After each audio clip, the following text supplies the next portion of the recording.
3.1 개인정보의 정의.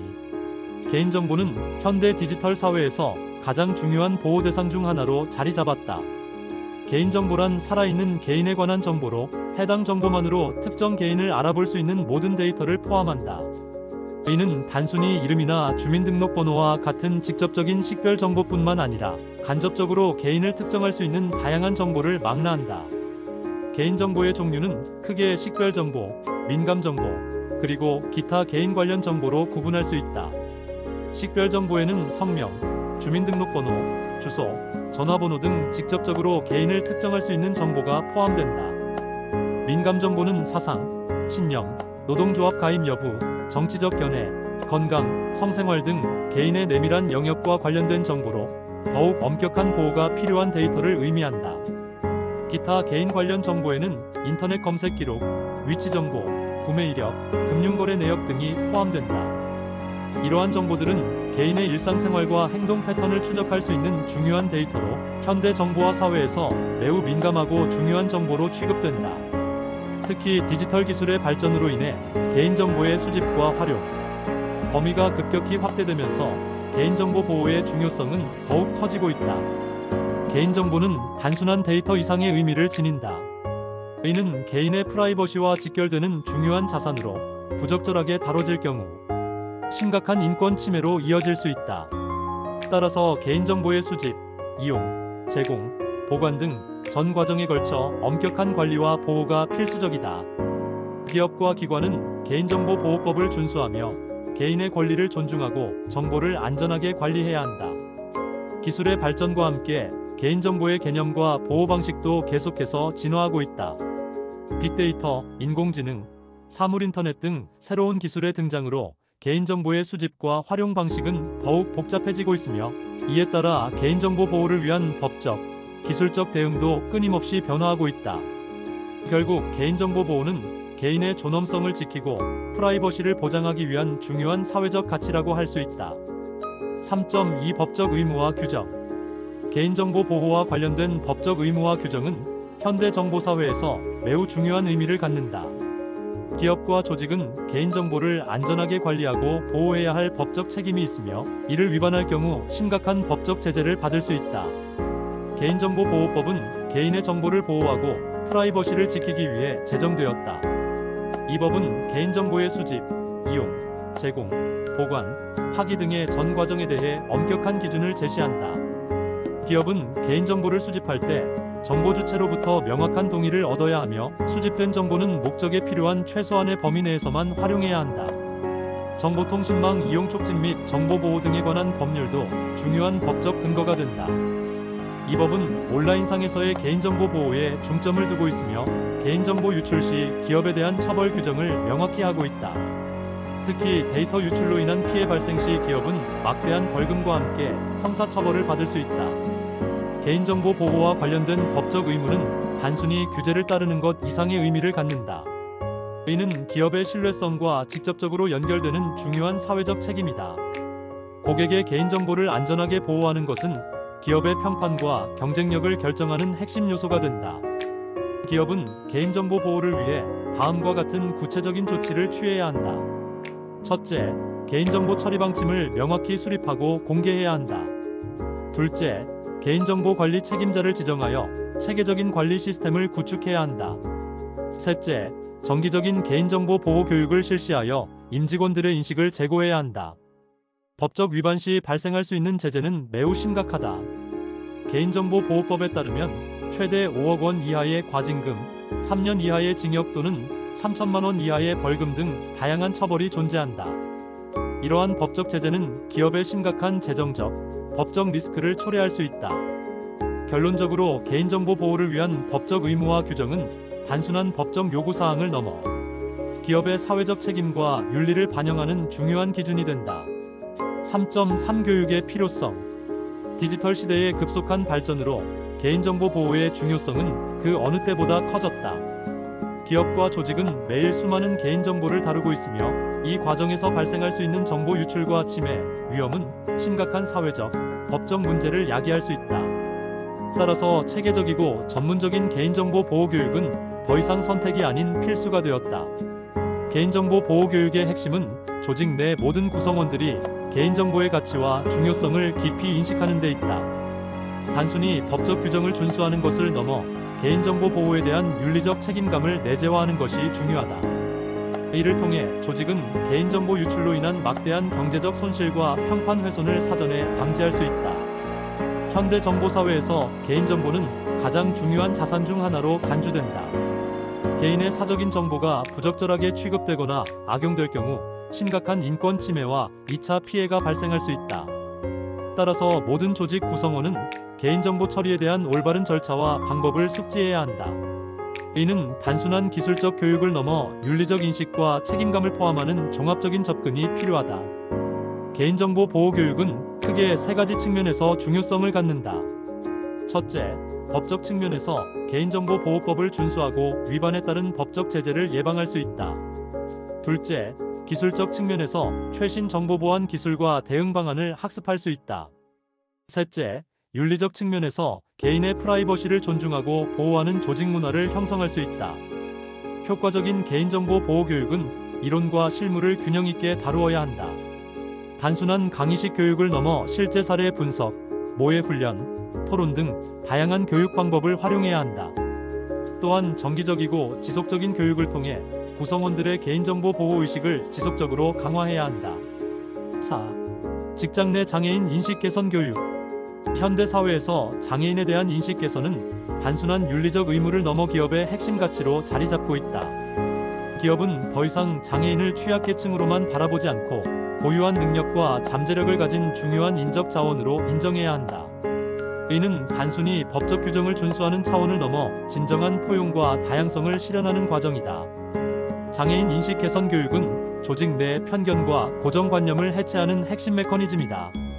구성원들은 장애에 대한 잘못된 선입견을 깨고 장애인의 실제 역량과 잠재력을 이해하게 된다.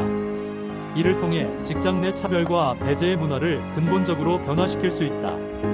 교육의 목표는 단순히 지식을 전달하는 것이 아니라 감정적 공감과 이해의 폭을 넓히는 것이다. 장애인의 일상적 경험, 겪는 어려움, 그리고 성공 사례를 통해 구성원들은 깊이 있는 통찰을 얻게 된다.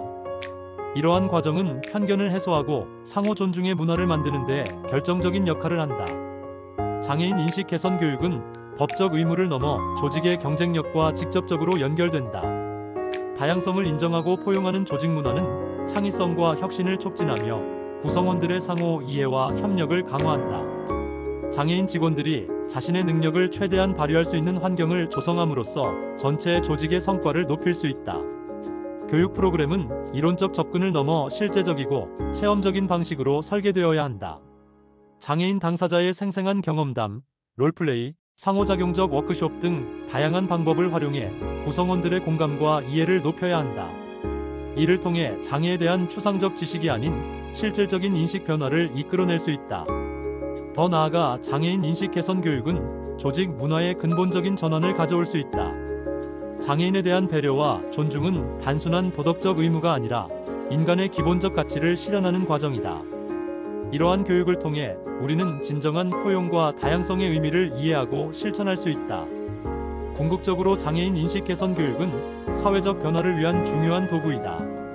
직장에서 시작된 인식의 변화는 점차 사회 전반으로 확산되어 더욱 포용적이고 평등한 사회를 만드는 데 기여할 것이다. 따라서 기업과 조직은 이 교육을 단순한 의무가 아닌 전략적이고 중요한 투자로 인식해야 한다. 4.1 장애인의 정의. 장애인에 대한 이해는 현대 사회에서 매우 중요한 사회적 인식의 기준이다. 장애인은 단순히 신체적 또는 정신적 기능에 제한이 있는 사람들만을 의미하지 않으며 사회적 참여와 기회에 있어 다양한 어려움을 경험하는 존재들을 포괄적으로 지칭한다. 법적으로 장애인은 신체적, 정신적 손상으로 인해 일상생활이나 사회활동에 상당한 제약을 받는 사람들을 의미한다. 장애의 유형은 크게 신체적 장애, 정신적 장애, 감각적 장애로 구분할 수 있다. 신체적 장애는 지체장애, 뇌병 변장애, 심장장애 등을 포함하며 정신적 장애에는 지적장애, 자폐성장애, 정신장애 등이 포함된다. 감각적 장애로는 시각장애, 청각장애, 언어장애 등이 대표적이다. 각 장애 유형은 개인의 기능과 사회 참여에 다른 방식으로 영향을 미친다. 예를 들어 지체장애인은 이동에 제약이 있을 수 있고 청각장애인은 의사소통에 어려움을 겪을 수 있다. 이러한 장애는 개인의 삶에 다양한 도전과 장벽을 만들어낼 수 있으며 사회적 통합과 기회의 측면에서 중요한 고려사항이 된다. 장애의 정의는 단순히 의학적 진단을 넘어 사회적 모델로 확장되고 있다. 이는 장애를 개인의 신체적 제한으로만 보는 것이 아니라 사회적 환경과 태도가 장애를 만들어낸다는 관점이다. 예를 들어 휠체어 사용자에게 계단밖에 없는 건물은 실질적인 장애물이 된다. 따라서 장애인에 대한 이해는 개인의 신체적 특성뿐만 아니라 사회적 환경과 태도의 변화를 요구한다. 장애인복지법에 따르면 장애의 종류와 기준은 매우 세부적으로 규정되어 있다. 이는 단순히 법적 분류를 넘어 장애인들에게 적절한 지원과 권리를 보장하기 위한 중요한 기준이 된다. 장애 정도에 따라 1급부터 6급까지 구분되며 각 등급은 개인의 일상생활 및 사회활동 제약 정도를 반영한다. 현대 사회는 장애에 대한 인식을 점차 변화시키고 있다. 장애를 결함이나 한계로 보는 관점에서 벗어나 다양성과 잠재력의 관점으로 접근하고 있다. 4.2 법적 의무와 규정. 한국 사회에서 장애인 인식 개선을 위한 법적 체계는 매우 중요하고 복잡한 영역이다. 장애인 차별금지 및 권리 구제 등에 관한 법률은 이러한 법적 의무와 규정의 핵심적인 기반을 제공했다. 이 법률은 기업과 조직이 장애인에 대한 차별을 금지하고 적극적으로 인식을 개선해야 할 의무를 명확히 규정했다.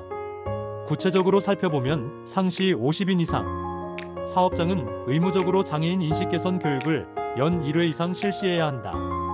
이 교육의 최소 시간은 1시간 이상으로 규정되어 있으며 미이행 시 과태료 등의 행정적 제재를 받을 수 있다.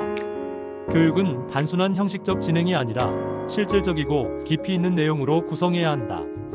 교육의 주요 내용은 장애에 대한 올바른 이해, 장애인의 권리, 직장 내 장애인과의 효과적인 소통 방법, 차별 사례 및 예방 방법 등을 포함해야 한다. 고용노동부와 국가인권위원회에서는 이러한 교육의 세부 가이드라인을 제시하고 있으며 기업들은 이를 적극적으로 준수해야 한다. 법적 규정은 단순한 처벌의 수단이 아니라 사회적 인식 개선을 위한 중요한 메커니즘이다. 장애인 고용 촉진 및 직업재활법 제5조의 따르면 사업주는 장애인에 대한 직접적, 간접적 차별을 금지하고 적극적인 고용 환경을 조성해야 한다. 이는 단순히 법적 의무를 넘어 조직의 포용적 문화를 만들어가는 중요한 과정이다. 교육 미이행 시 최대 1천만 원 이하의 과태료가 부과될 수 있으며 반복적인 위반 시에는 더욱 엄중한 제재가 따를 수 있다. 따라서 기업은 법적 의무를 준수할 뿐만 아니라 진정성 있는 장애인 인식 개선 노력을 기울여야 한다. 이러한 법적 규정들은 점진적으로 강화되고 있으며 앞으로도 더욱 엄격해질 전망이다. 기업은 단순히 법적 요구사항을 충족하는 것을 넘어 진정한 포용과 존중의 조직 문화를 만들어가야 할 책임이 있다. 4.3 인식 개선의 효과. 장애인에 대한 올바른 인식은 단순히 법적 의무를 넘어 조직의 문화와 생산성에 근본적인 변화를 가져올 수 있다. 직장 내 장애인 인식 개선은 포용적이고 다양성을 존중하는 조직 문화를 만드는 핵심 요소이다. 이는 단순히 차별을 금지하는 것을 넘어 서로를 이해하고 존중하는 환경을 조성한다. 첫째, 장애인 인식 개선은 조직의 창의성과 혁신을 높인다. 다양한 관점과 경험을 가진 구성원들이 함께 일할 때 조직은 더욱 창의적이고 혁신적인 해결책을 찾을 수 있다. 장애인 직원들의 독특한 관점과 문제 해결 능력은 조직에 새로운 시각을 제공한다. 이는 기존의 고정관념을 깨고 더 포괄적인 접근을 가능하게 한다. 둘째, 긍정적인 조직 문화를 형성한다. 장애인에 대한 올바른 인식은 모든 구성원 간의 상호 존중과 이해를 증진시킨다.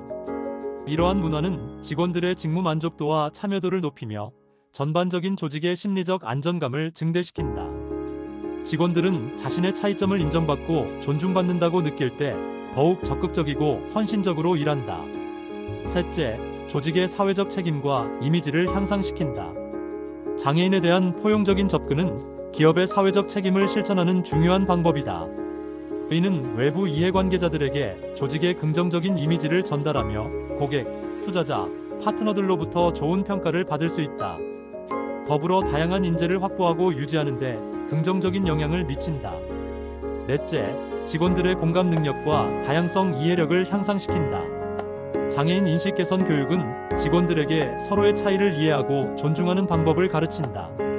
이는 조직 내 소통과 협력을 개선하며 팀워크를 강화하는 중요한 요소가 된다. 직원들은 서로의 강점을 인정하고 보완하는 방법을 배우게 된다. 마지막으로 장애인 직원들의 잠재력을 최대한 발휘할 수 있는 환경을 조성한다. 적절한 지원과 이해를 통해 장애인 직원들은 자신의 능력을 충분히 발휘할 수 있다. 이는 조직의 전체적인 성과와 생산성 향상으로 이어진다. 장애인 직원들이 자신의 잠재력을 발휘할 수 있는 환경은 조직에 새로운 가치를 창출할 수 있다.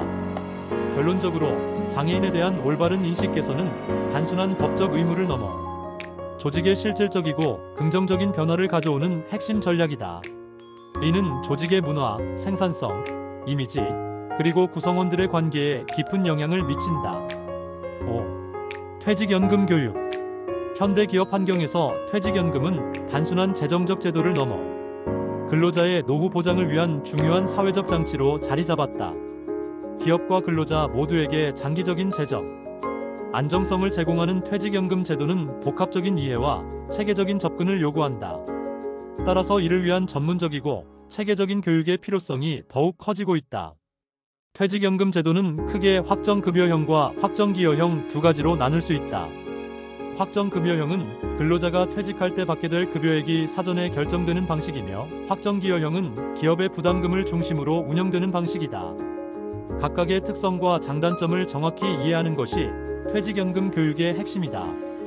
근로자들이 퇴직연금에 대해 충분히 이해하지 못하면 노후 설계에 심각한 공백이 발생할 수 있다. 따라서 퇴직연금 교육은 단순히 법적 의무를 충족하는 차원을 넘어 근로자의 재무적 이해를 높이는 중요한 기회가 된다. 투자 방식, 위험 관리, 세제 혜택 등 복합적인 영역에 대한 깊이 있는 교육이 필요하다. 퇴직연금 교육의 주요 목표는 근로자들에게 재무적 지식을 제공하고 장기적인 재정 계획을 수립할 수 있는 역량을 키워주는 것이다. 은퇴 후 안정적인 삶을 위해 어떻게 연금을 관리하고 운용해야 하는지에 대한 실질적이고 구체적인 전략을 제시해야 한다. 기업의 입장에서도 퇴직연금 교육은 중요한 의미를 갖는다. 근로자들의 재무적 이해도를 높임으로써 직원들의 재정적 안정성을 지원하고 동시에 기업의 사회적 책임을 다하는 긍정적인 이미지를 구축할 수 있다. 또한 직원들의 충성도와 만족도를 높이는 간접적인 효과도 기대할 수 있다. 효과적인 퇴직연금 교육을 위해서는 단순한 이론적 접근을 넘어 실제적이고 참여형 교육 방식이 필요하다. 모의 투자 시뮬레이션, 재무 설계 워크샵, 개인별 맞춤형 컨설팅 등 다양한 교육 방법을 통해 근로자들의 실질적인 이해를 높여야 한다. 5.1 퇴직연금의 정의. 퇴직연금은 현대 기업 환경에서 근로자의 노후 보장을 위해 매우 중요한 재정적 장치이다. 이는 근로자가 퇴직 후 안정적인 생활을 영위할 수 있도록 지원하는 제도로 기업과 근로자 모두에게 큰 의미를 가진다. 근본적으로 퇴직연금은 근로자의 노후 소득을 보장하고 재정적 안정성을 높이기 위해 설계된 시스템이다. 퇴직연금의 기본 개념은 근로자가 재직 중인 기간 동안 매월 일정 금액을 적립하고 이를 퇴직 후 연금 형태로 수령하는 것이다. 이 제도는 크게 세 가지 유형으로 나눌 수 있다. 첫째, 확정급여형 퇴직연금은 퇴직 시 받을 연금 금액이 미리 확정되어 있는 방식이다. 둘째, 확정기여형 퇴직연금은 근로자와 사용자가 매월 일정 금액을 납입하고 그 운용 결과에 따라 연금 수령액이 결정되는 방식이다. 마지막으로 개인형 퇴직연금은 근로자, 개인이 추가로 연금을 적립하고 운용할 수 있는 형태이다. 각 유형은 고유의 특징과 장단점을 가지고 있다. 확정급여형은 안정성을 중시하는 근로자에게 적합하며, 확정기여형은 적극적인 투자를 원하는 근로자에게 더 매력적일 수 있다. 개인형 퇴직연금은 개인의 재정 상황과 은퇴 계획에 따라 유연하게 대응할 수 있는 장점이 있다. 퇴직연금의 중요성은 단순히 노후 소득 보장에만 국한되지 않는다. 이는 근로자의 재정적 안정성을 높이고 기업의 인적 자원 관리 측면에서도 중요한 역할을 한다. 근로자들에게 안정적인 노후 대비 수단을 제공함으로써 기업은 직원들의 충성도와 만족도를 높일 수 있다. 또한 퇴직연금 제도는 법적 규제와 밀접하게 연관되어 있다. 근로자 퇴직급여 보장법에 따라 기업들은 퇴직연금 제도를 도입하고 관리해야 하며 근로자의 권익을 보호해야 한다. 이는 단순한 법적 의무를 넘어 근로자의 기본적인 권리를 보장하는 중요한 메커니즘이다. 5.2 법적 의무와 규정. 퇴직연금 교육과 관련된 법적 의무와 규정은 근로자의 노후 보장을 위해 매우 중요한 부분이다. 근로자 퇴직급여 보장법에 따라 사업주는 퇴직연금 제도를 운영하면서 반드시 일정한 법적 의무를 준수해야 한다. 특히 상시 근로자 수가 일정 규모 이상인 사업장의 경우 퇴직연금제도 도입이 의무화되어 있다. 퇴직연금제도의 법적 근거는 크게 3가지 측면에서 접근할 수 있다. 첫째, 근로자의 노후 생활 보장을 위한 사회적 안전망으로서의 법적 의미를 가진다. 둘째, 기업의 퇴직급여 지급 의무를 체계적으로 규정하고 있으며, 셋째, 근로자의 노후 재정 설계에 대한 법적 기반을 제공한다. 구체적인 법적 의무로는 먼저 사업주가 퇴직연금 제도를 도입하고 운영해야 하는 의무가 있다. 상시 근로자 수 1인 이상의 사업장은 의무적으로 퇴직연금 제도를 도입해야 하며 근로자에게 가입 여부와 관련된 선택권을 제공해야 한다. 이는 근로자의 노후 보장을 위한 최소한의 사회적 장치로 볼 수 있다. 퇴직연금 운영과 관련된 법적 규정은 매우 세부적이다. 사업주는 매년 퇴직연금 적립금을 일정 수준 이상 적립해야 하며 정기적인 퍼넨셜 리포트를 작성하고 근로자에게 공개해야 한다. 또한 퇴직연금 운용 과정에서 발생할 수 있는 리스크를 최소화하기 위한 다양한 규제를 준수해야 한다. 근로자의 권리 보호 측면에서도 법적 규정은 중요하다. 근로자는 자신의 퇴직연금 가입 현황과 운용 상태를 확인할 권리가 있으며 사업주는 이에 대한 투명한 정보를 제공해야 한다. 또한 근로자가 퇴직 시 연금을 수령하는 과정에서 발생할 수 있는 분쟁을 예방하기 위한 법적 장치도 마련되어 있다. 퇴직연금 관련 법적 의무 위반 시 기업은 상당한 법적 제재를 받을 수 있다. 적립금 미달, 정보 미공개, 부적절한 운용 등의 경우 과태료 부과 및 행정처분 대상이 될 수 있으며 심각한 경우 형사처벌까지 받을 수 있다. 따라서 기업은 퇴직연금 관련 법적 의무를 철저히 준수해야 한다.